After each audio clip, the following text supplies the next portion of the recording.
சங்கீதம் 105 படித்து பார்க்கும்போது நம்முடைய தேவனாகிய கர்த்தர் எவ்வளவு நீதியாய் செய்கிறார் என்பதை புரிந்து கொள்ளலாம். அவரே நம்முடைய தேவனாகிய கர்த்தர், அவருடைய நியாய தீர்ப்புகள் பூமி எங்கும் விளங்கும். அன்பானவர்களே, மனுஷர்கள் செய்கிற ஒவ்வொரு செயலுக்கும் நிச்சயமாய் பலன் உண்டு. நல்லதுனால் நன்மை பலன், தீங்கானால் தீமையான வரும். ஆனால் நீங்க சொல்லப்பட்டிருக்கு பூமி எங்கும் கர்த்தருடைய நியாய தீர்ப்பு விளங்குமா. சின்ன ஒரு உதாரணத்தை நான் சொல்லட்டுமா?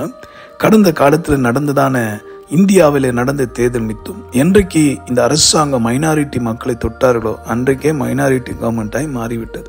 எதுக்கு இதை நான் சொல்லுகிறேன்? தேவனாகிய கர்த்தர் தம் ஜனத்தின் கண்ணீரை காண்கிற, தம்முடையவர்களுடைய கூக்குரலை மறக்க மாட்டார். ஆக நீதி செய்கிற தேவன். ஒரு சிறிய உதாரணம் தான். அதே போலதான் நாம் இன்றும் கர்த்தருக்கு பயந்து தொடர்ந்து நடப்போம், அவருடைய வழியில உறுதியாக இருப்போம். ராஜாதி ராஜாவா இந்த பூமியை நியாயத்திற்கு அவர் வரப்போகிறார். ஆனால் அந்த நியாய தீர்ப்புக்கு தப்பித்துக் கொள்ளவே இயேசு ரத்தம் சிந்தினார். அவர் வார்த்தையை நமக்கு ஈவாய் கிருபையா தந்திருக்கிறார். அந்த வார்த்தையை பற்றி கொண்டு நடப்போம். நிச்சயம் கர்த்தர் நம்மை ஆசீர்வதிக்க வல்லவர். ஜெபிப்போமா?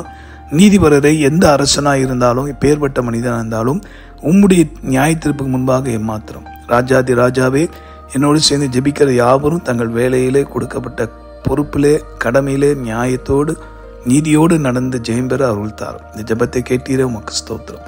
நீதிபரர் இயேசு மூலமா ஜெபிக்கிறோம் நல்ல பிதாவே, ஆமென். உங்களுக்காக திறப்பு ஜெபிக்கிற உங்கள் சகோதரன் மணி ஐயர். God bless you.